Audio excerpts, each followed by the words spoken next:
silakan duduk kembali, Bapak Ibu, saudara-saudari rekan dalam Kristus.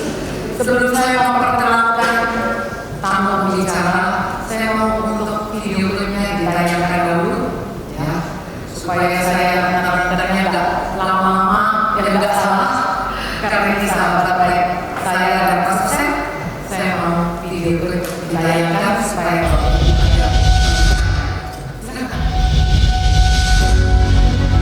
bukan hanya dikasihi Tuhan, tetapi hidupnya dituntun oleh Tuhan. Setiap kesempatan adalah anugerah dalam hidupnya, termasuk untuk terus hidup dan berkarya. Berawal pada usia 5 tahun, Ariela mengalami mukjizat pertama, kesembuhan dan asma, melalui doa dan keyakinan seorang ibu yang mengandalkan Tuhan. Dalam perjalanan hidupnya, Dr. Ariela Hana Sinjaya, SPD, MDiv, MH, atau yang akrab dipanggil Miss Hana, atau panggilan saya sebagai Ibu BBM, dan Ratu Vaksin, banyak mengalami berbagai ujian dan tantangan. Namun kehidupannya tidak pernah terlepas dari kepedulian dan tuntunan tangan anugerah Tuhan yang Maha Mampu. Mental pejuang Ariela terlahir secara alami sejak remaja, terbentuk dalam proses yang membawanya keluar dari kehidupan hampa menuju realita pengharapan akan masa depan yang lebih baik. Dengan tekad, upaya kuat, dan kepercayaan pada Tuhan, Ariela membuktikan bahwa ternyata mimpi besar bisa menjadi kenyataan.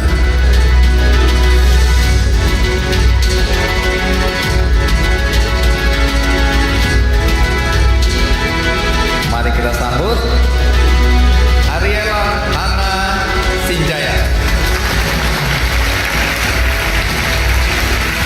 Mimpikan mimpi yang sangat besar, sehingga engkau tahu tanpa Tuhan kamu tidak bisa melakukannya. Bukan hanya sekedar lulus SMA, namun meraih pendidikan yang sangat tinggi di Indonesia dan Amerika. Pendidikan adalah kunci utama kemajuan bangsa. Generasi emas Indonesia harus diperhatikan dan dibimbing agar mempunyai karakter yang tangguh dan semangat nasionalisme yang kuat. Kehidupan Ariela adalah sebuah inspirasi. Dia melahirkan program pembinaan karakter anak bangsa berakhlak mulia yang dirancang dan dikemas sesuai dengan kebutuhan dan budaya Indonesia berdasarkan Pancasila, dan telah memberikan dampak positif di berbagai komunitas yang menghasilkan perubahan lingkungan dan perilaku warga. Itulah sebabnya sering dipanggil sebagai Ibu BBM oleh komunitas yang dilayani di berbagai area di Indonesia. Berbagai tindakan nyata telah dilakukannya karena kepedulian terhadap peningkatan kapasitas perempuan dan anak, serta kesehatan masyarakat dan aspek sosial lainnya. Setiap kegiatan sosial yang dilakukan selalu diwarnai dengan gotong royong bersama dengan berbagai elemen masyarakat dan pemerintah, serta TNI dan Polri. Ariela memiliki jaringan kemitraan yang kuat secara nasional dan internasional dan mendapatkan pengakuan secara nasional dan internasional melalui berbagai penghargaan.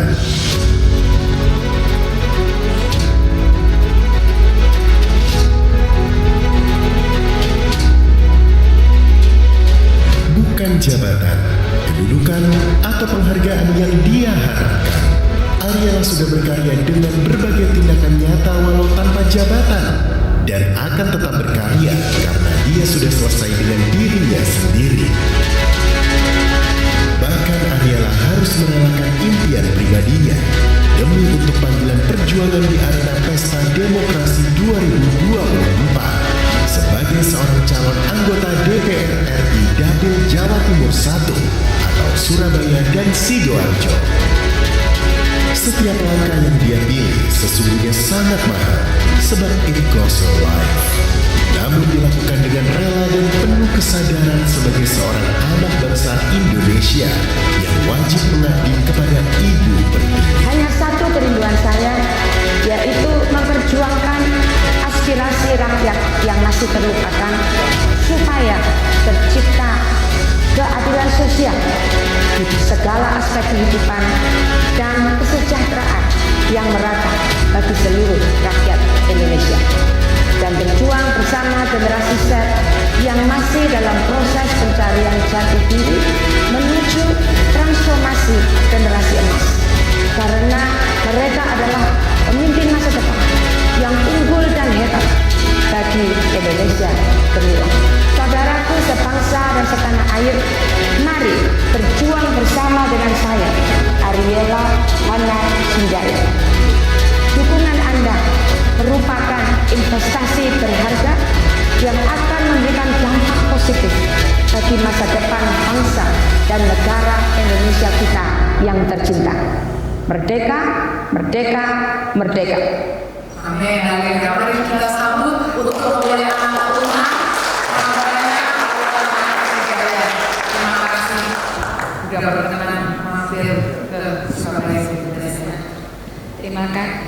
Terima kasih Ibu Fani, Ibu Gembala yang luar biasa. Kita berikan tepuk tangan untuk Tuhan dan untuk Ibu Gembala Ibu Fani. Ya, kemudian buat Tuhan. Saudaraku sekalian, sungguh merupakan suatu kehormatan, suatu anugerah saya boleh ada di tempat ini. Dan ketika saya melihat video saya tadi, saya pun terharu, karena semua adalah anugerah. Bapak Ibu sekalian, saya mau awali ya. Kalau saudara lihat tadi, wih ini ibu duitnya pasti banyak sekali. Ya, ketika saya diwawancara oleh Kik Endi tahun 2016, ditanya satu pertanyaan, nanti boleh cari di Google rekaman keseluruhannya. Apakah Ibu Ariela Hana berasal dari keluarga yang kaya raya? Dan saya jawab, tidak. Bahkan justru sebaliknya. Saya dilahirkan dari keluarga yang sangat sederhana, bahkan boleh dibilang sangat miskin. Ketika saya kecil, saya seringkali makan nasi dengan garam, nasi dengan parutan kelapa, bahkan intip nasi. Zaman sekarang intip nasi sengaja dibuat untuk buat makanan jajanan yang enak. Ya, tapi waktu saya kecil, kadang itu intip nasi karak, ya, direndam lagi dimasak. Jadi ayah ibu saya pun tidak pernah lulus SD karena keadaan ekonomi mereka juga. Tetapi oleh karena anugerah Tuhan yang luar biasa, saudara boleh lihat tadi video tadi sudah bercerita banyak. Anugerah Tuhan itu yang memampukan kita semua untuk boleh diperkenan, boleh dilayakkan oleh Tuhan. Amin. Saya beberapa tahun yang lalu, lama sekali ya, saya tinggal di Surabaya dan kerja sebagai manajer personalia atau kosmetik. Saya pernah melayani di gereja City Blessing juga ketika almarhum pastor saya masih ada, dan bahkan beliau dan Ibu Fani pun pernah mendukung pelayanan ketika Tuhan membawa saya ke bangsa-bangsa. Ya, nah sebentar saya boleh tayangkan slide-nya. Saya tunjukkan sedikit foto ketika saya melayani di berbagai macam bangsa. Ya, ini foto-foto kecil ketika saya dulu masih muda, sekarang belum tua, tetapi sudah tidak muda. Ya, nah selanjutnya, ya ini sudah. Nah ini ada dua gambar. Ya, yang di sana itu adalah tahun 1997. Bisa dihitung berapa? 28 tahun yang lalu, Januari itu pas konferensi besar ya perempuan-perempuan di Siberia, di Krasnoya, satu musim dingin yang dingin sekali, pernah mengalami minus 35 derajat Celcius. Saya tinggal beberapa lama di sana, jadi bukan hanya penginjil yang keluyuran, terus kemudian datang lagi tidak, saya tinggal dengan mereka, saya belajar bahasa mereka yang masih susah sekali. Itu mejanya itu adalah hanya papan, yang di bawahnya adalah kursi pangku yang dikasih papan, karena pada waktu itu komunis baru runtuh beberapa tahun, hidup masih serba kekurangan, toilet tisu tidak ada, ya toilet pun itu maksudnya WC itu kadang kalau ke desa itu hanya papan ya ada banyak binatangnya seperti di desa-desa di Indonesia. Tetapi tahun 2022 akhir ya, Tuhan bawa saya kembali ke sana. Ini luar biasa. Nah, saudaraku yang pink itu boleh dilihat wajahnya sebagai wajahnya mirip yang di sini. Ini dulu ini 26 tahun, kondisi berbeda. Dan satu yang ingin saya saksikan berdasarkan anugerah Tuhan, ini salah satu dari mereka pada waktu itu baru keluar dari penjara. Saya lupa karena apa, bahkan saya lupa kalau dia pernah di penjara waktu itu. Cuma sebelum saya tinggal di sini, kami tinggal di sebuah rumah rehabilitasi perempuan, di mana perempuan-perempuan yang keluar dari penjara dibimbing, dididik, belajar menjahit. Nah, di situ ada satu ruangan yang disewa, ya kami sewa untuk mengajar guru-guru sekolah minggu. Ada guru sekolah minggu di sini. Guru sekolah minggu itu punya peranan yang luar biasa. Oleh sebab itu saya lihat tidak bisa tetap melayani Tuhan sampai sekarang, melayani anak-anak. Karena anak-anak adalah aset besar bagi masa depan bangsa, dan anak-anak juga sangat dicintai Tuhan. Nah, itu sekolah Alkitab khusus untuk guru. Saya tidurnya kadang di atas meja, di antara mesin-mesin jahit. Nah, perempuan ini, ibu ini, dia tidak bisa bahasa Inggris, tapi dia suka bawa saya, angkat saya, bersihkan gedung, ya, tidak bisa bahasa Inggris. Tetapi saudaraku, dia kemudian cerita ketika Tuhan bawa saya datang kembali, dia mulai merintis gereja dengan mengajar sekolah minggu. Kemudian buka pusat rehabilitasi untuk orang-orang yang mabuk, yang alkoholik. Nah, saudaraku, ini dia adalah gerejanya. Dan sekarang dia dengan suaminya itu mengembalakan gereja terbesar di kota itu dan punya 70 cabang gereja. Itu kemuliaan buat Tuhan, anugerah yang luar biasa daripada Tuhan. Tuhan bisa mengubah nasib setiap orang yang mengandalkan Dia. Amin, saudara sekalian. Tadi saudara dengar kesaksian singkat saya, seorang anak perempuan miskin. Tadi dengar juga ada anak kecil sakit asma, tapi Tuhan sembuhkan. Ketika saya beberapa, yang punya 20 sekian tahun yang lalu, ketika suatu hari saya jalan naik tangga, aku tinggal di salah satu flat yang adalah milik daripada mama, daripada penerjemah saya. Ketika sampai atas, musim dingin sekali. Ya, namanya musim dingin, naik atas sudah kuat, waktu masih lebih muda, menggos-menggos. Tiba-tiba saya teringat, ketika Tuhan menyembuhkan saya dari asma. Kalau saya tidak sembuh dari asma, saya tidak mungkin ada di Siberia yang dingin sekali seperti itu. Dan saudaraku sekalian, saya ingin katakan, Tuhan Yesus datang supaya kita memiliki hidup dan hidup dalam berkelimpahan. Tapi si iblis pencuri memang selalu berusaha mencuri, membunuh dan membinasakan dengan segala macam cara. Itu contohnya saya tadi dengan asma. Pasti kalau saya Tuhan tidak sembuhkan, saya pelayanan akan terhambat. Tetapi kembali, Tuhan adalah Tuhan di atas segala-galanya. Amin, saudara sekalian. Nah, selanjutnya ya, jadi cepat saja nih, ketika saya melayani di Afrika, di Burkina Faso. Jadi tidak ada yang mustahil bersama dengan Tuhan. Tidak ada yang terlalu sulit dengan Tuhan. Amin.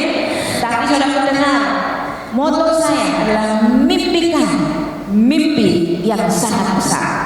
Yang sangat besar sehingga engkau tahu tanpa Tuhan engkau tidak bisa melakukannya. Amin, saudaraku. Ketika saya kecil, saya pikir saya tidak punya masa depan. Bayar uang sekolah saja kadang-kadang enggak bisa bayar. Seragam bekas. Saudaraku, bagaimana saya bisa membayangkan tentang masa depan? Bagaimana mama saya bisa membayangkan bahwa anakku suatu hari nanti jadi dokter lulusan Amerika, bahkan ke bangsa-bangsa. Kakak saya, saudaraku, tidak sampai jadi dokter, dan kakakku juga melayani Tuhan di berbagai bangsa. Bagaimana saudara ketika kecil bisa berpikir seperti itu? Tapi suatu hari saya baca sebuah buku yang mengatakan mimpikan mimpi yang sangat besar. Saudara, kita harus berani bermimpi kalau kita punya Tuhan yang besar. Amin. Mimpi itu sama dengan membayangkan, punya visi, ada kekuatan visi. Saat ini saudara, para motivator, para inspirator, para trainer, pelatih di asuransi, di marketing, di mana-mana itu ngajar tentang the power of vision, kekuatan visi, kekuatan membayangkan. Nah, kita punya Alkitab, bahkan di Alkitab Tuhan salah satu contoh yang jelas adalah ketika Tuhan berkata kepada Abraham, lihatlah ke utara, ke selatan, ke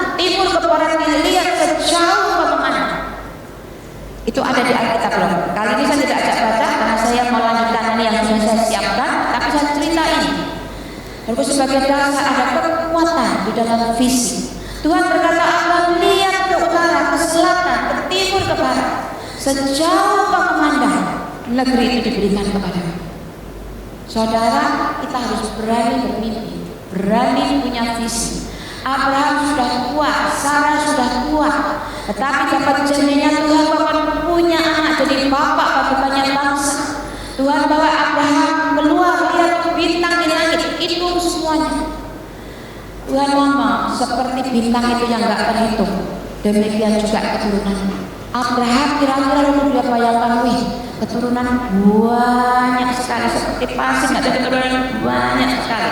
Dibayangkan, saudara, kalau kita bisa membayangkan dengan iman mengandalkan Tuhan, maka itu akan terjadi. Kenapa saya bisa pergi ke Amerika? Sebentar kita mau menentang anugerah. Ya, saya ketika SMA walaupun seragamnya bekas, gak pernah punya seragam baru kecuali kelas 3 SMA. Itu seragam pertamaku yang baru, cuma 1 pasang. Jadi bagaimana bisa keluar negeri? Ya, tentunya ceritanya panjang. Bisa katakan 30 tahun yang lalu saya bekerja, punya mimpi besar pengen sekolah ke Amerika. Duit nggak punya, English little, ya kan? Nah, jadi bagaimana ini? Tapi saya percaya beriman. Suatu hari ada teman kasih saya kaset, zaman dulu kaset kan? Kaset rekaman pujian di sekolah saya di Texas di Dallas. Setiap kali saya mendengarkan, hatiku terharu menangis. Dan dia kasih juga katalog. Saya lihat, luar biasa halamannya. Saya tanpa mengerti, tapi Roh Kudus yang mengajar saya.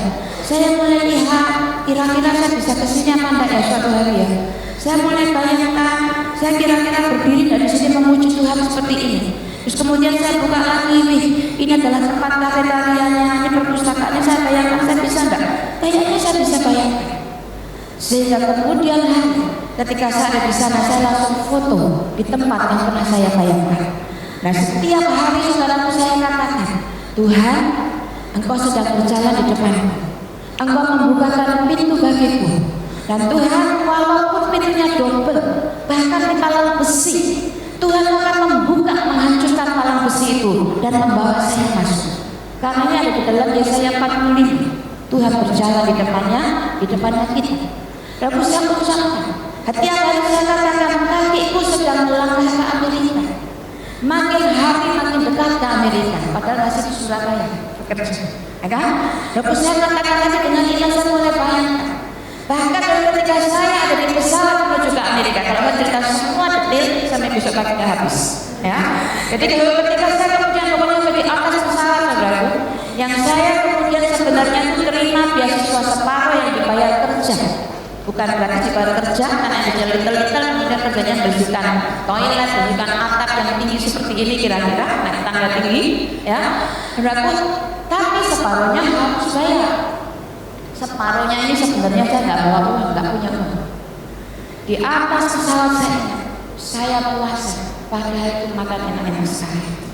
Saya puasa seperti selimut, saya bawa sarung, saya berdoa, saya katakan Tuhan, saya nggak tahu sampai di airport nanti saya diusir atau pakai tidak. Tetapi Tuhan mau berjalan di depanku. Engkau membuka pintu Amerika untuk aku. Engkau membuka pintu sekolah untuk aku. Ceritanya panjang saudara. Karena satu kali ketika beberapa hari, mungkin 2 minggu pertama ketika nggak bayar-bayar dipanggil dan sebenarnya disuruh pulang. Tetapi saya nggak punya tiket pulang. Disuruh telepon gerejanya, bilang kau keliru karena kami berdoa. Siapapun yang dikehendaki Tuhan ke sini, itu sudah dikasih Tuhan uang lebih dulu. Tapi kau sudah sampai sini, kau nggak punya uang, cuma punya $150. Kau tidak bisa hidup di kota yang besar seperti ini. Dan saya pikir, aduh, aku salah ya, mungkin ambisi. Tapi kemudian sudah imanku bangkit dan saya katakan, siapa tahu hari ini atau besok Tuhan bisa kasih saya uang. Karena Tuhan punya jutaan cara untuk memberkati saya, memberkati saudara juga. Amin. Disinilah saya berdiri di hadapan saudara. Bukan hanya sekedar lulus Christ for the Nation, tapi saya adalah lulusan master doktor dari Amerika, dari sekolah Regent University, salah satu sekolah terbesar yang ada di Amerika. Itu adalah anugerah Tuhan. Saya tetap perempuan biasa, manusia biasa sama seperti kita semua. Yang beberapa pemilu yang lalu saya maju sebagai calon anggota DPR, tapi Tuhan belum menghendaki, ya nggak apa-apa. Saya tetap melayani Tuhan, baik punya jabatan ataupun tidak punya jabatan, karena itu adalah bagi kemuliaan Tuhan dan oleh karena anugerah. Amin. Sekarang lanjutkan ya, silakan. Di dalam Mazmur, saudaraku ya, Mazmur 37 ayat yang keempat, dikatakan bergembiralah karena Tuhan, bukan bergembira karena dompetmu penuh uangnya, bukan bergembira karena saudara punya tas branded merek yang luar biasa atau karena yang lain-lain, tetapi bergembira karena Tuhan. Bergembira karena Tuhan, maka sebab akibat.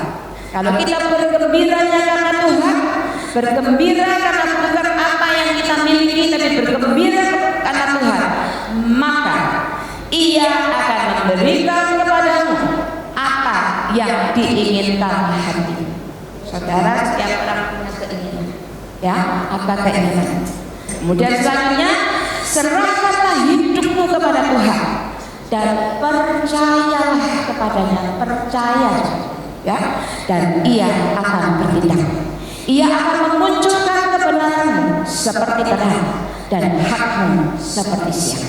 Ini janji Tuhan yang luar biasa. Saya lanjutkan dulu, nanti kita kembali bahas ayat itu, ya. Kemudian selanjutnya, anugerah Tuhan bagi orang yang hancur.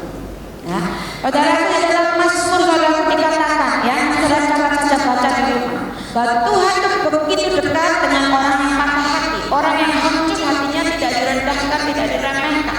Saudara, kalau susah, saudara, kalau hancur hatimu, engkau curhat kepada sahabatmu, kepada temanmu, kepada suamimu, istrimu, kadang-kadang salah ngerti, betul apa tidak?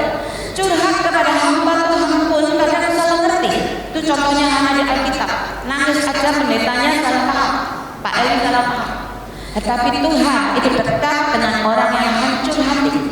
Yeremia 18 ayat 4 pun berkata bahwa kalau ada suatu bencana, ya, yang dibuat oleh sang penjunan itu rusak atau hancur, itu saudara dibuat lagi, dibentuk lagi menjadi sesuatu yang baru, yang baik menurut sang penjunan itu. Dari sini saudara, saya ingatkan dulu bahwa selalu ada harapan.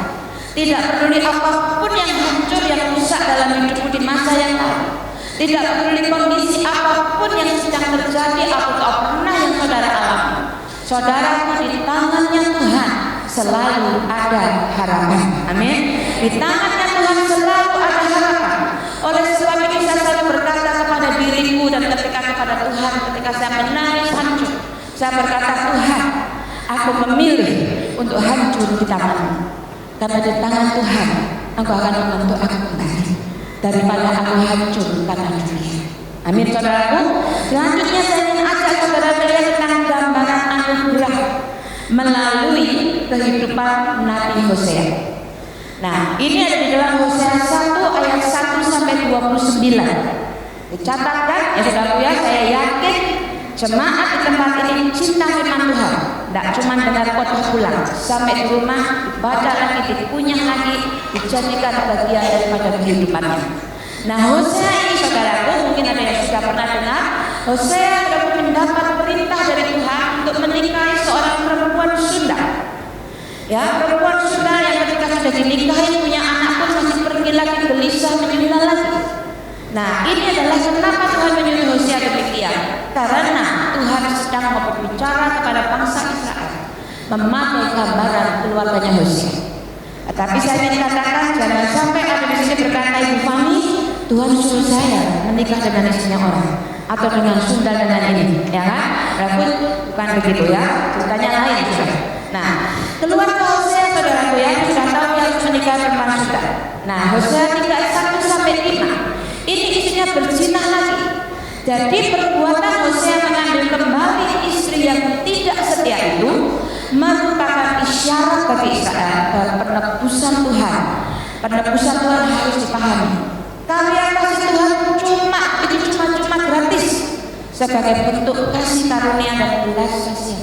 Jadi saudara, karyanya Tuhan cuma buat kita semua. Ya, selanjutnya. Nah, ini saya lebih detail. Hosea punya 3 anak saudara. Yang pertama namanya Yisra. Ya, yang pertama namanya Yisra, artinya yang di sini itu adalah menyenangkan. Jadi Yisrael seperti biji yang terserak kemana-mana. Hosea 1:4. Kemudian berfirmanlah Tuhan kepada Hosea, berilah nama Yisrael kepada anak itu, sebab sedikit waktu lagi maka aku akan menghukum keluarga Yehu karena hutang darah Yisrael, dan aku akan mengakhiri pemerintahan kaum Israel. Berilah nama Yisrael. Saudara, setiap nama itu ada artinya. Jangan sembarangan milih namanya, kasih nama anaknya, ya kan? Ya. Jadi pilih yang baik-baik. Kayak nama itu Hana, artinya anugerah. Ariela artinya hatinya Tuhan. Singa Yehuda, ya. Jadi saudara, artinya jadi jangan kasih nama anaknya Ingkra atau apa gitu ya, cebong. Nah, ini Isa kalau disebut Tuhan. Jadi saudara, bayangkan ketika Isa bermain-main dengan temannya, Isa ayo main sepak bola, main kelereng. Isa ketika ini terdengarnya artinya adalah berseraklah. Saudara, ini adalah pesan yang Tuhan sampaikan. Anak yang kedua namanya Loruham. Hosea 1:6. Lalu perempuan itu mengandung lagi dan melahirkan seorang anak perempuan. Berfirmanlah Tuhan kepada Hosea, berilah nama Loruham kepada anak itu, sebab aku tidak akan menyayangi lagi kaum Israel, sama sekali tidak akan mengampuni mereka. Tuhan Tuhan begitu sakit karena Israel yang murtad, yang menyembah ilahi. Ingat, ketidaktaatan selalu mendatangkan itu. Nah, anak kedua tidak cinta. Kalau Ruhama dipanggil Ruhama ke sini, itu artinya aku tidak cinta engkau, aku tidak cinta engkau. Menyakitkan, terdengar, terdengung di mana-mana. Kemudian yang ketiga, Hosea 1:9. Lalu berfirmanlah ia, berilah nama Lo-ami kepada anak itu, sebab kamu ini bukanlah umatku dan aku ini bukanlah Allah. Habis. Engkau sudah bukan umatku, aku bukan Allah. Saudara, karena ketidaksetiaan, ketidaktaatan Israel. Tetapi sekalipun demikian, sekalipun kesakitan hati dan kemarahan Tuhan, saya ingin tunjukkan kepada bahwa anugerah Tuhan tidak pernah habis. Anugerah Tuhan selalu baik. Di tengah-tengah keadaan yang kacau, anugerah itu selalu berupaya untuk memulihkan, untuk menebus, untuk merestorasi. Hosea pasal yang kedua ayat 14-20, ya, saya ini saudara nanti baca di rumah, saya bacakan sebagian. Ayat yang ke-13, sebab itu sesungguhnya aku ini membujuk dia dan membawa dia kepada gurun dan berbicara menenangkan hatinya. Di tengah si perempuan berbuat sudah, ya, melambangkan Israel, Tuhan berkata, ya, aku membujuk dia. Dibujuk kan? Saudara tahu apa yang dibujuk kan, ya? Dibujuk, digiring, dibawa ke padang gurun. Di padang gurun untuk apa? Untuk menenangkan hatinya. Banyak orang yang gelisah hari-hari, kayaknya pendiam, diam tapi di dalamnya bergejolak kayak gelombang air laut, mungkin badai di batu. Ya, kelihatannya tertawa tapi gelisah. Lalu kelihatannya orang tidak tahu, tetapi rupanya ya kelihatannya di gereja, rajin melayani, tapi kalau sudah keluar nggak tahu apa yang dilakukan, kegelisahan di mana. Sama seperti istrinya Hosea, sama seperti bangsa Israel di dalam kisah ini. Tetapi Tuhan menggiring saudara, dibawa ke padang gurun untuk ditenangkan hatinya. Hati yang tenang itu berkat yang luar biasa. Orang yang duitnya banyak tinggal di istana, kalau hatinya tidak tenang, itu ya menderita. Nah, saudara, kenapa padang gurun? Kenapa di padang gurun? Padang gurun itu sepi, saudara.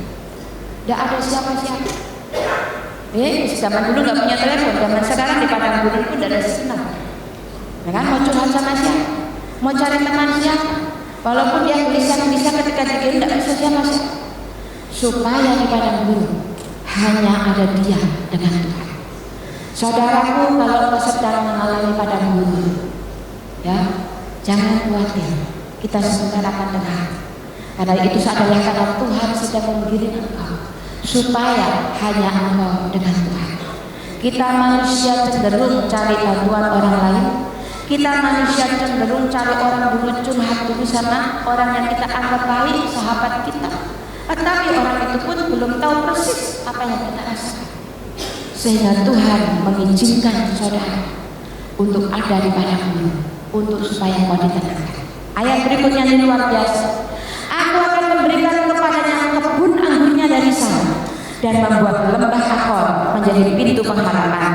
Maka dia akan merelakan diri di sana seperti pada masa mudanya, seperti pada waktu dia berangkat keluar dari tanah Mesir. Ini luar biasa. Di padang gurun apa yang akan diberikan? Tuhan berkata akan berikan kebun anggurnya dari sana. Di padang gurun, di tengah keringan, Tuhan berjanji berkat akan dicurahkan. Amin. Saudara, jangan khawatir kalau kau saat ini sedang dalam kekeringan. Dan dengar saat ini, karena saya percaya setiap firman yang keluar dari mulutnya Tuhan, mulutnya Allah tidak akan kembali dengan sia-sia, tetapi melaksanakan apa yang Dia kehendaki dengan sempurnanya. Amin, saudaraku. Saya berdoa kamu tadi dan duduk berdoa, Tuhan, aku minta hikmat ilahi yang mengalir melalui mulutku. Aku minta firman Tuhan yang hidup yang mengalir melalui mulutku. Kalau saat ini kau dengar firman Tuhan yang berkata bahwa di padang gurunlah engkau akan menerima kebun anggurmu, katakan amin di dalam nama Yesus. Pemulihan sedang terjadi. Amin, saudara sekalian. Haleluya. Ya. Dan dikatakan lembah Akor akan menjadi pintu pengharapan. Apa itu lembah Akor? Lembah Akor, lembah kematian. Saudara mungkin ada harapanmu, kerinduanmu, mimpimu yang bahkan sudah mati. Sudah tidak ada harapan. Oh, orang yang berjanji semuanya kayaknya sudah tidak ada, kita tidak tahu. Tetapi saudaraku, walaupun lembah Akor, lembah kematian yang sepertinya tidak bisa menjanjikan apapun, kemandulan, kekeringan, tapi Tuhan adalah Tuhan yang maha kuasa, Tuhan yang bisa melakukan apapun juga. Saudaraku, Dia maha dahsyat dan Dia berkata bahwa lembah kematianmu saat ini juga menjadi pintu pengharapan. Amin, saudaraku. Pintu pengharapan. Pintu pengharapan. Ayat selanjutnya ya, jadi ayat yang dikatakan dan Dia akan merelakan diri. Saudara, kita perlu merelakan diri. Merelakan diri Tuhan, pasrah, goplokan. Itu pasrah. Nah, kemudian saudaraku dikatakan pasrahnya itu kayak seperti ketika keluar dari Mesir, semangat, berikat pinggang, berdiri, semangat. Wih, aku mau ke tanah perjanjian, di sana ada susu, madu, anggur dan sebagainya. Ketika sampai sana ternyata perang kaget, jadi loyo. Jadi ketika loyo kemudian keluyuran ke sana ke sini, kemudian bukan lagi melekat kepada Tuhan. Tetapi saat hari ini Tuhan, saudaraku sekalian, Tuhan mengingatkan kita sekalian untuk merelakan diri ketika pada masa muda, ketika pada cinta mula-mula kepada Tuhan. Cinta mula-mula kepada Tuhan.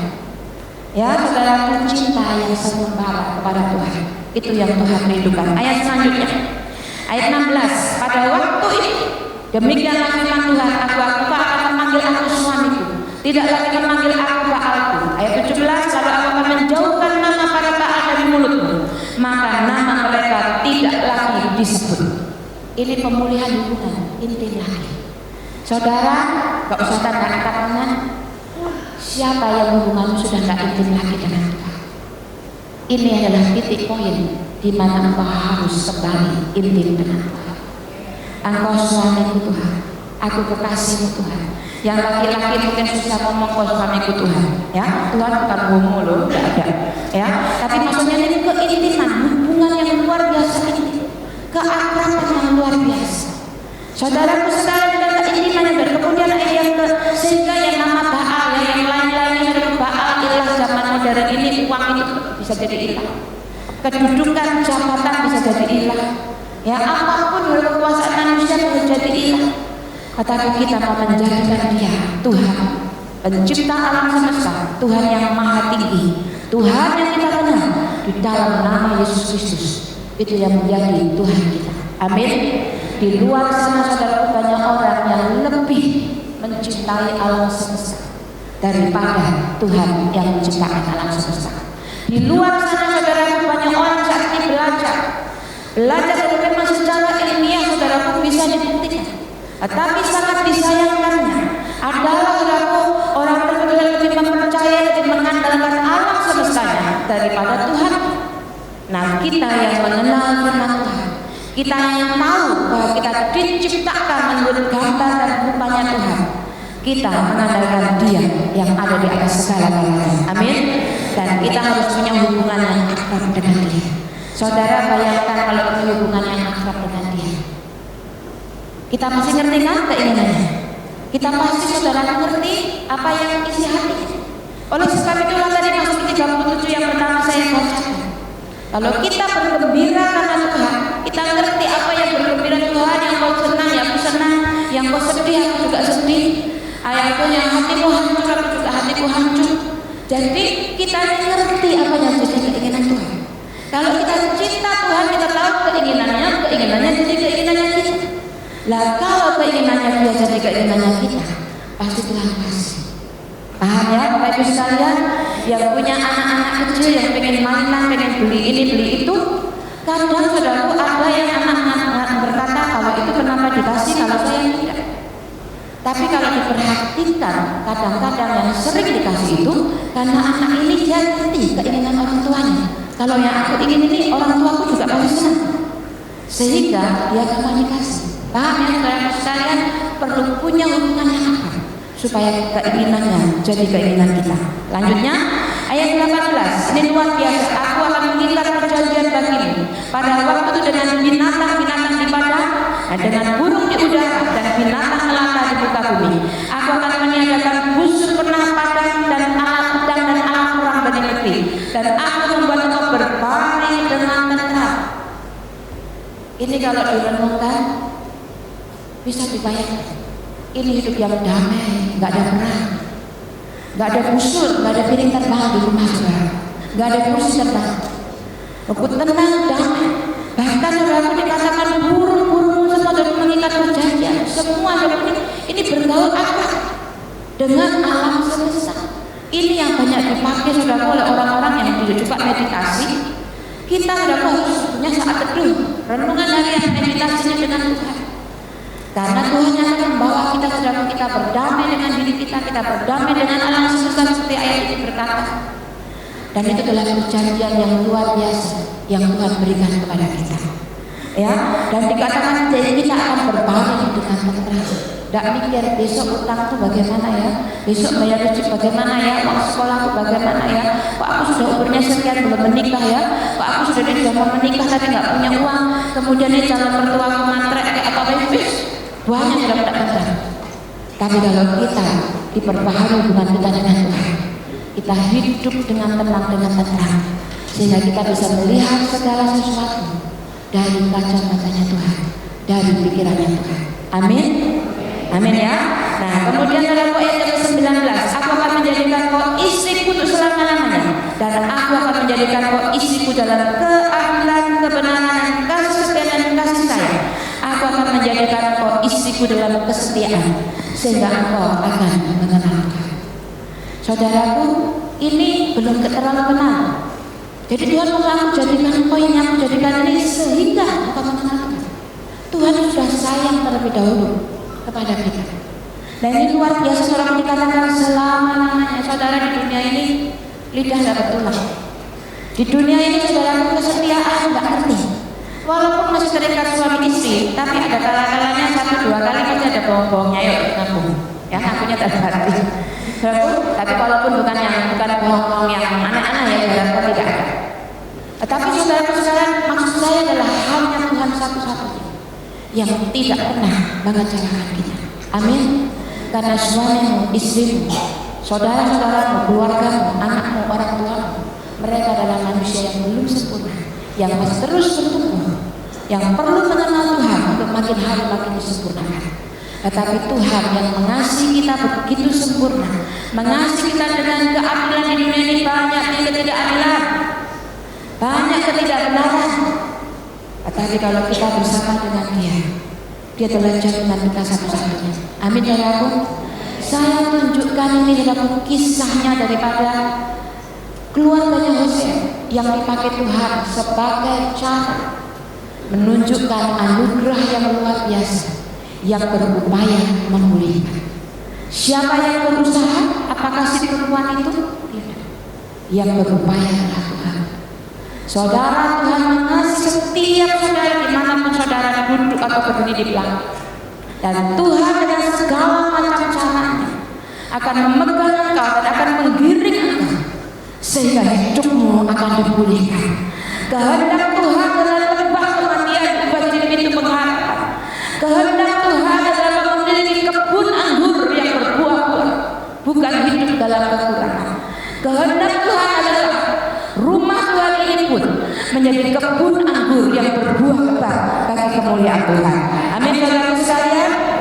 Ya, sehingga saudara makin hari kita pun, saya juga makin mengenal Tuhan dan makin mengenal Dia. Ya, secara cepat. Ya, saya masih sudah habis ini waktunya. Ya, saudara sekalian. Dan sedikit lagi lanjutkan. Ya. Jadi saudara sekalian, saya lanjutkan, saya lompat yang anugerah Tuhan ya. Halaman yang ke-12, anugerah. Tadi saudara sudah saya tunjukkan Pak contohnya. Sebenarnya slide yang berikutnya lebih terlihat, saya lanjutkan. Anugerah adalah sifat alamiah Tuhan, berlimpah dan melimpah secara lahiriah dalam tindakan cinta, belas kasihan, keadilan, kasih sayang. Yang mau saya katakan sebenarnya kayak begini. Anugerah itu saudara adalah sifatnya Tuhan, tidak dibuat-buat, asli. Dan anugerah itu adalah sesuatu yang sebenarnya kita tidak layak untuk terima, tidak pantas untuk terima, tidak memenuhi persyaratan, tetapi Tuhan kasih. Ketika saya daftar kuliah di Richard University, itu syaratnya ya untuk master, untuk kuliah di Amerika pokoknya, itu harus tes bahasa Inggrisnya, kalau itu TOEFL harus 550. Saya tes cuma 500, jadi tidak memenuhi persyaratan. Harusnya saya tidak diterima. Tetapi karena anugerah, walaupun tidak memenuhi persyaratan, saya diterima, bahkan dapat beasiswa 100%. Itu anugerah. Paham ya saudara ya? Jadi apapun saudara yang melakukan aku tidak pantas, tidak layak.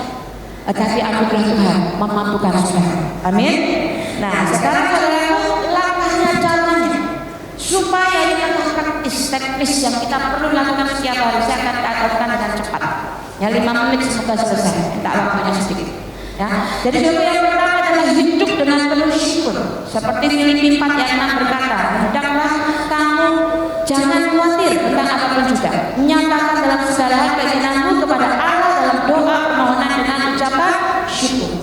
Ucapan syukur itu saudaraku puas. Tidak, aku sebelum ini, aku masih belum ini. Yang mengucap syukur itu tidak ada ini cemburu kenapa orang lain lebih hebat. Saudaraku, yang namanya bersyukur itu murah hati. Tadi saya katakan kan, saudaraku, saya bukan dari keluarga kaya. Melakukan semuanya karena ketika saya memberi, saya jadi kaya. Keluar dari mental kemiskinan karena mulai bersyukur, aku gak kekurangan. Walaupun masih belum kelihatan uangnya belum banyak, tapi di bawah sudah banyak. Jadi saya memberi. Hidup dengan penuh syukur. Ini caranya saudara, tadi firman Tuhan sudah kita dengar. Ini pun juga firman saudara yang kita dengar dan kita mau praktekkan dalam hidup sehari-hari kita, supaya kebun anggur jadi milik kita, lembah akor jadi pintu pengharapan. Yang pertama, hidupmu harus dipenuhi dengan syukur setiap hari. Amin. Jangan ngomel, jangan gerutu, jangan kecewa, jangan marah. Karena itu adalah yang akan menarik bahkan hal-hal yang negatif dari imannya, iman negatif. Jadi mulai hari ini penuh dengan syukur. Yang kedua, pembaharuan pikiran. 3 Yohanes 1 ayat yang kedua. Saudaraku yang kekasih, aku berdoa semoga engkau baik-baik dan sehat-sehat saja dalam segala sesuatu, sama seperti jiwa baik-baik saja. Jiwa itu pikiran. Kalau pikiranmu susah, pikiranmu aku sakit, seluruhnya sakit. Pikiranmu aku miskin, itu jadi miskin. Karena menarik juga hal-hal negatif. Ini saudara ya, ayat ini walaupun mereka tidak sebutkan ayat, ini banyak dipakai oleh orang yang percaya daya tarik menarik di dunia ini. Mereka belajar membuat pikiran kita adalah kreatif untuk pencipta. Apa yang kita pikirkan bisa terjadi. Firman Tuhan, kita punya firman Tuhan. Ini saudaraku, Yohanes dia berdoa, aku berdoa supaya engkau baik dan sehat. Bahasa Inggrisnya adalah supaya engkau makmur. Makmur itu kalau artinya makmur ya saudaraku ya. Makmur dan sehat sama seperti pikiranmu makmur. Ini firman Tuhan berkata. Jadi saudaraku, mulai sekarang saya ingin ingatkan adalah harus pikiranmu kalau mulai negatif, mulai sedih harus kembali dilatih. Dilatih harus punya pikiran sejahtera, pikiran hidup diberkati. Kalau ada masalah, nangis memang, marah, berketan, itu namanya kita manusia. Tapi jangan katakan pada dirimu, sudah, ayo kembali karena aku punya janji dengan Tuhan, supaya pikiranmu tetap sejahtera. Amin saudaraku. Kalau pikiranmu sejahtera, pikiranmu tenang, inspirasi datang, hikmat datang, ide datang, jalan yang tadinya buntu tiba-tiba, oh ya, aku harus lakukan ini. Paham saudaraku? Ya. Yang selanjutnya, mengampuni dengan sepenuh hati. Mengampuni ini tidak mudah, tapi harus. Karena pengampunan saudara kepada orang lain, pengampunan itu melepaskan diri kita dari rantai masa lalu. Pengampunan tidak bisa mengubah masa lalu, tapi pengampunan itu bisa mempercerah masa depan kita. Tuhan Yesus pun pernah berkata, jikalau kamu mengampuni kesalahan orang, Bapamu yang di surga akan mengampuni kamu juga. Tetapi jikalau kamu tidak mengampuni orang, Bapamu juga tidak akan mengampuni kesalahan. Ini di Matius 6:14. Kadang saudara kita di proses mengampuni tidak bisa, dia terlalu menghancurkan hidup, tidak bisa ini, tidak bisa ini, tidak bisa ini, mengampuni kayaknya sulit. Kenapa Tuhan suruh aku mengampuni? Tapi saudara, saya mau kasih tahu secara sederhana sih, kalau engkau tidak mengampuni, hati gelisah, pikiran jadi tidak makmur, betul apa tidak? Yang rugi siapa? Dirinya sendiri. Mereka kalau orang yang menyakitimu adalah orang yang tipe golongan sanguinis, sudah lupa apa yang dia usupkan kepada saudara.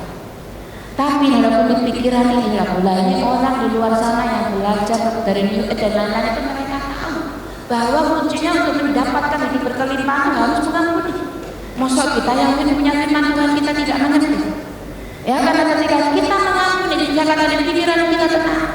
Satu yang saya katakan seperti tadi, kekurangannya mereka yang belajar itu adalah mereka menganggap dirinya adalah Tuhan, yang itu sangat salah dan itu mendukakan Tuhan. Tetapi kita punya Tuhan pencipta alam semesta, kita harus mau mengampuni. Amin. Lanjutkan saja. Yang berikutnya, beriman dan percaya. Ibrani 11:1. Iman adalah dasar dari segala sesuatu yang kita harapkan dan bukti dari segala sesuatu yang kita lihat. Dasar iman kepada Tuhan. Aku mau sekolah, atau saudara punya kebutuhan keuangan, kebutuhan kesembuhan. Iman, aku punya Tuhan. Firman Tuhan berkata, oleh minumnya aku sembuh. Firman Tuhan yang masuk berkata, aku tidak akan mati, tapi akan memberitakan perbuatan Tuhan yang ajaib. Aku beriman berarti aku sembuh. Nah, yang namanya beriman adalah juga percaya. Walaupun dokter mengatakan tidak, hasilnya merah semuanya. Ya, walaupun dokter mengatakan demikian, aku percaya kepada firman Tuhan, kepada Tuhan. Percaya ya, tidak percaya. Kadang-kadang muncul ragunya di pikiran tadi. Dan ketika muncul ragunya saudara, kita harus tolak keraguan itu supaya jadi positif. Ini bukan sekedar berpikiran positif, tapi percaya kepada janji Tuhan. Saudara mengerti? Ya, yang terakhir, ketika kau percaya apa dari firman Tuhan yang Ibrani 11 katakan adalah dasar dari segala sesuatu yang kita harapkan dan bukti dari segala sesuatu yang tidak kita lihat, belum dilihat. Tadi saya ceritakan bahwa sekolah kita belum dilihat, tapi kalau saya punya iman, saya membayangkan, saya berasumsi di Alkitab juga Hana menangis, dia mandul, dia sakit hati, dia hancur. Tapi ketika dia mendengar firman Tuhan melalui Imam Eli berkata, pergilah dengan selamat, kau akan mendapatkan apa yang diinginkan hati. Alkitab mencatat mukanya tidak mudah lagi. Celak, apakah dia sudah hamil?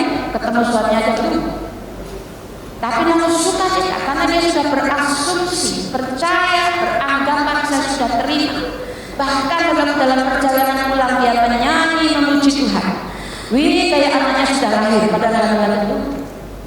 Saudara, apapun yang menjadi kebutuhan, nah pagi ini saya membagikan anugerah Tuhan, anugerah seperti saudara yang walaupun tidak layak menerima, diberikan itu namanya anugerah. Jadi setiap orang di sini, apapun sekolahnya, apapun latar belakang keluarganya, anugerah Tuhan cukup bagi kita. Nah, saudara, kita lakukan bagian kita untuk kita mengalami hidup yang penuh anugerah. Satu, hidupmu harus dipenuhi ucapan syukur.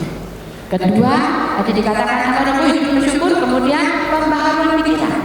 Pikirannya harus makmur. Ya, yang ketiga adalah dikatakan tadi mengampuni. Ya, kalau muncul akhirnya aku ampuni dia Tuhan. Dia merugikan saya, ya sudah dia. Ya, mengampuni seseorang itu tidak berarti memaklumi kelakuannya, tapi ampuni orang. Ya, terakhir, kemudian setelah itu percaya, kemudian ucapkan, aku sudah, kata dia ceritakan, aku sudah mengaku. Saudara yang sedang sakit katakan aku sudah sembuh. Katakan aku sudah sembuh. Saudara yang sedang memiliki kesulitan keuangan, butuh pekerjaan, butuh pendidikan atau apapun juga, mulai katakan, aku sudah diberkati. Aku sudah diberkati, hutangku sudah lunas. Catat hutangku sudah mencoret, sudah lunas. Saudara, demikian kita lakukan, praktekkan iman kita. Bukan praktekkan ajaran dunia kita, tapi praktekkan firman Tuhan. Kita mulai berkatakan, jiwa-jiwa datang memenuhi tempat ini. Tempat ini akan penuh lagi. Tempat ini akan diberkati Tuhan. Aku mulai katakan, mulai deklarasikan. Amin, saudara sekalian. Nah, yang terakhir ini kita menjaga pikiran kita. Karena kalau kita sudah lakukan, mana mungkin.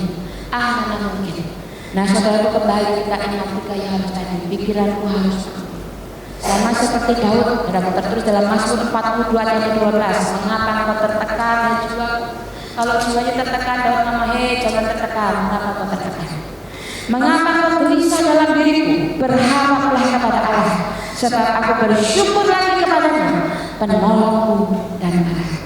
Amin, saudaraku ya.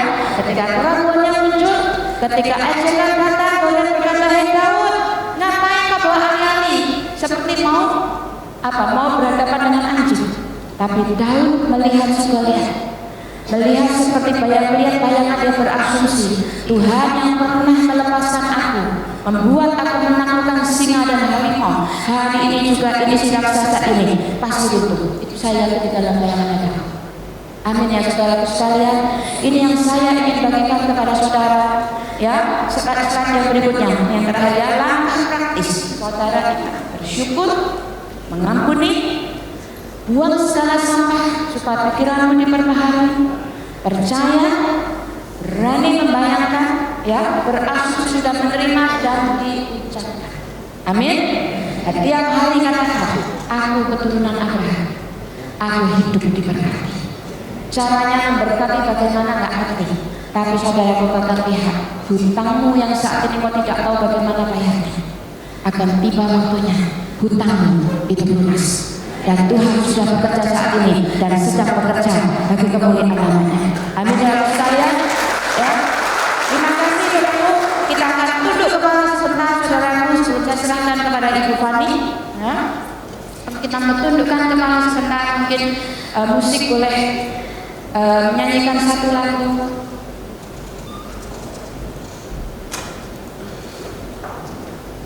Saudara tenang, teduh, sejenak, saya minta 1 menit. Saudara, apa yang jadi kebutuhanmu? Katakan kepada Tuhan. Tuhan, aku perlu mujizat di area. Kemudian saudaraku, kalau hatimu kalau selama ini belum bersyukur, sekarang dikatakan ampun ya. Terima kasih untuk apa yang kau lakukan. Terima kasih. Walaupun aku punya kebutuhan, aku perlu mujizat, aku tidak tahu jalan keluarnya, tapi aku bersyukur punya Engkau Tuhan, dan Kau sanggup melakukan mujizat untuk kebutuhan ini. Ampuni saudaraku orang-orang yang pernah melukai Engkau, yang membuat Engkau terpuruk saat ini. Dan percaya saudaraku, saat ini Engkau bayangkan mujizat sudah terjadi.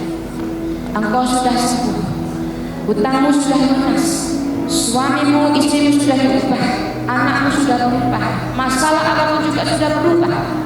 Berasumsi secara pelan-pelan sekarang katakan, Tuhan terima kasih, aku sudah merdeka, aku sudah diberkati, hutangku sudah lunas, suamiku, istriku sudah berubah, keluargaku dipulihkan, hubunganku dengan keluargaku dipulihkan, hubunganku dengan sesama pelayan Tuhan dipulihkan, hubunganku dengan teman bisnisku, teman kerjaku sudah dipulihkan.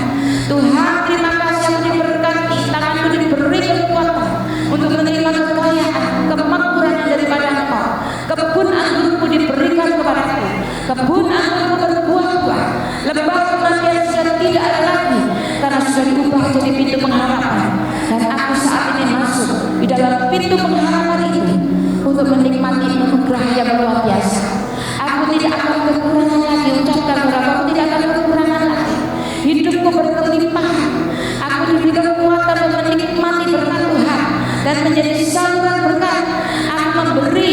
Aku bahkan tidak akan berhutang lagi, tetapi aku akan memberikan piutang, akan menjadi berkat bagi gereja Tuhan, bagi orang-orang lain juga.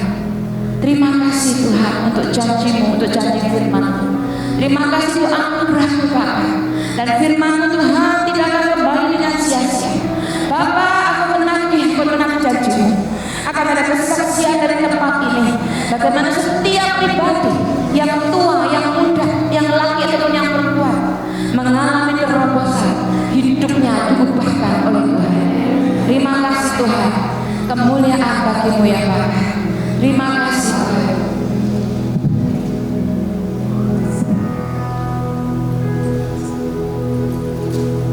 Saya percaya bahwa firman Tuhan yang sudah disampaikan oleh hamba-Nya ini juga satu benih yang luar biasa yang perlu diulang, membaca, direnungkan kembali dan deklarasi.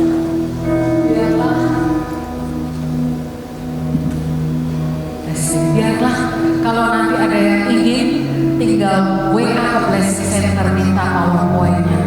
Biarlah firman ini masuk, direnungkan, dipikirkan, dibayangkan, dideklarasikan. Saya percaya pemulihan terjadi di setiap jemaat Tuhan, termasuk kepada setiap yang melayani, termasuk gereja ini sesuai dengan namanya akan menjadi berkat bagi kota Surabaya.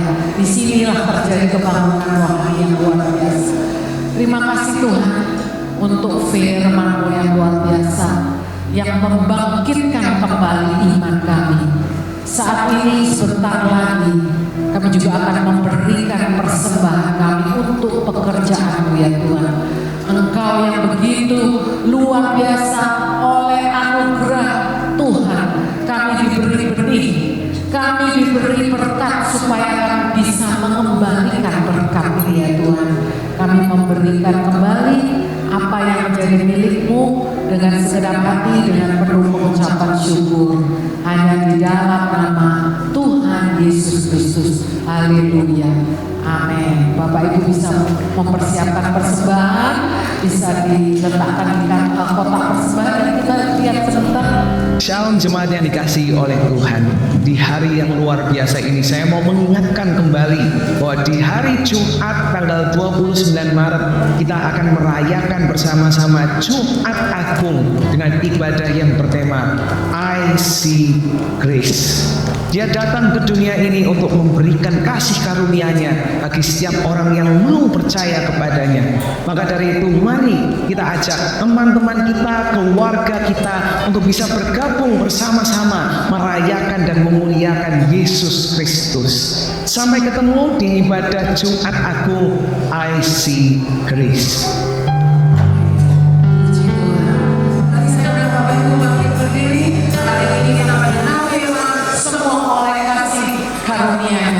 Jangan lupa hari Jumat jam 9 pagi I See Grace.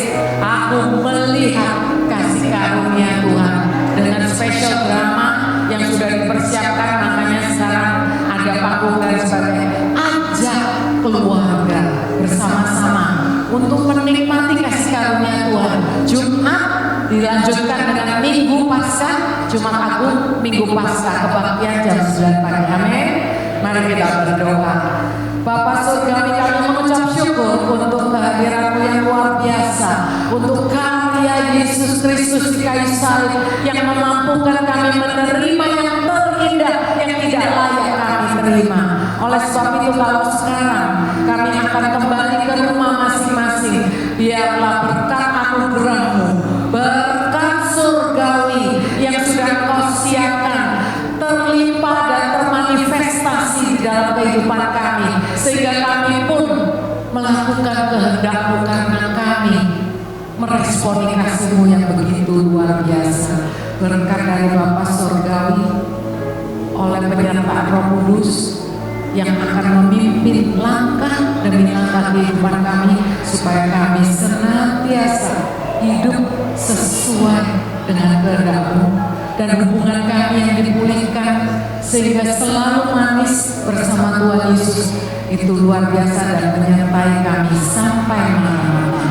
Ulang dengan berkat yang dari Tuhan di dalam nama Tuhan Yesus Kristus. Haleluya. Amin. Sampai jumpa di Jumat ini